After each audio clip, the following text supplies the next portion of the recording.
बहुत ज़माने पहले, जब इंसानों ने अभी ज़मीन पर बस्तियां नहीं बसाई थीं, आसमान के पीछे और समंदर की गहराइयों के पार दो नायाब रियासतें आबाद थीं। एक को कहा जाता था आगलोक, जहां हर पत्थर चमकता था, हर दरख्त के पत्ते में सुर्खी माइल रोशनी होती थी और हर रात आसमान पर सितारे ऐसे झिलमिलाते थे जैसे किसी ने आग के चिराग टांग दिए हो। दूसरी रियासत थी पानी लोक, जो नीले मोतियों, गहरे समंदरों और बहती नदियों का मस्कन थी।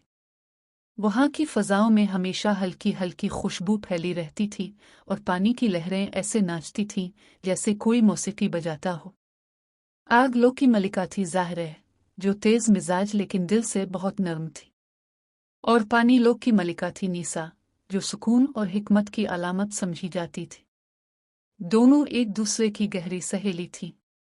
अक्सर जब वो मलती थी तो अपनी ताकतों से दुनिया को हैरान कर देती थी।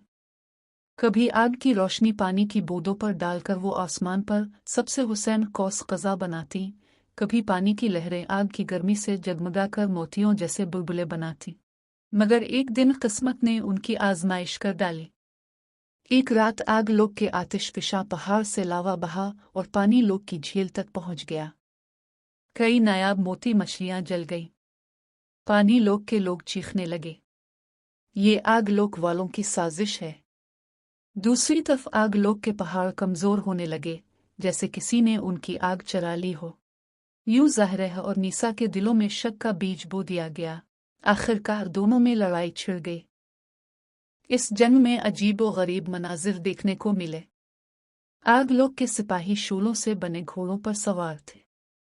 पानी लोक के सिपाही बादलों से बारिश बरसाते और अपनी ढालों को पानी की दीवार बना लेते। कभी बारिश के कतरों और शोलों की टुकर से धुआं बनता, कभी पानी आग को बुझाता और कभी आग पानी को भाप बनाकर गायब कर देती।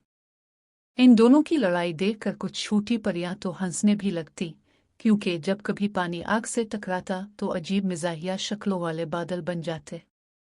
कोई बादल हाथी जैसा लगता, कोई बंदर जैसा। बच्चे परियां उन पर तालियां बजाकर हंसती रहती। मगर असल में ये जंग दोनों रियासतों को कमजोर कर रही थी। वक्त गुजरता गया। ज़ाहरा के यहाँ एक नन्ही प्री पैदा हुई जिसका नाम रखा गया एला। इसकी आंखों में सुर्ख और सुनहरी रोशनी थी। उधर नीसा के यहाँ एक शहजादी पैदा हुई जिसका नाम रखा गया सरीना। वो पानी की बूंदों की तरह शफाफ थी। एला और सरीना अपनी माओ की दुश्मनी से बेखबर अपने अपने मोहल्लों में बड़ी हो रही थी, मगर उनके दिलों में बचपन से ही अजीब सा ख्वाब आता। वो अक्सर एक दूसरे को ख्वाबों में देखती, कभी साथ हंसती, कभी खेलती नजर आती, जैसे इनकी रूहें एक दूसरे को पुकार रही हों। एक दिन किस्मत ने कमाल किया। दोनों शहजादियां अपनी अपनी जादुई ताकतें सीखने के लिए एक पुरस्रार जंगल गई। वहां एला और सरीना आमने सामने आ गईं। दोनों हैरान रह गई। ये तो वही लड़की है जो मेरे ख्वाबों में आती है।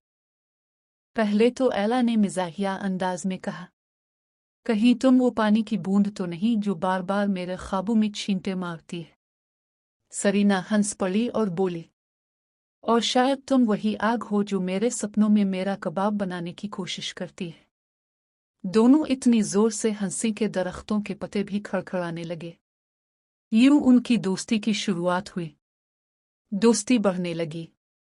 एक दिन एला और सरीना को अपनी माँ की पुरानी कहानी मालूम हुई। दोनों का दिल टूट गया। तो असल में हमारी माँ की दुश्मनी सिर्फ एक गलत फहमी की वजह से है, सरीना ने कहा। एला ने फैसला किया, हमें अपनी माँ को दोबारा मिलाना होगा, चाहे इसके लिए दुनिया का सबसे बड़ा जादू ही क्यों न करना पड़े।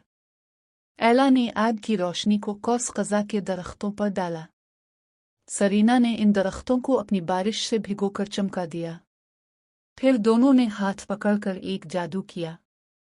अचानक आसमान पर एक पुल बन गया, जो आग और पानी दोनों का मजमुआ था। पुल का आधा हिस्सा शोलों से जगमगा रहा था और आधा हिस्सा पानी की बूंदों से चमक रहा था।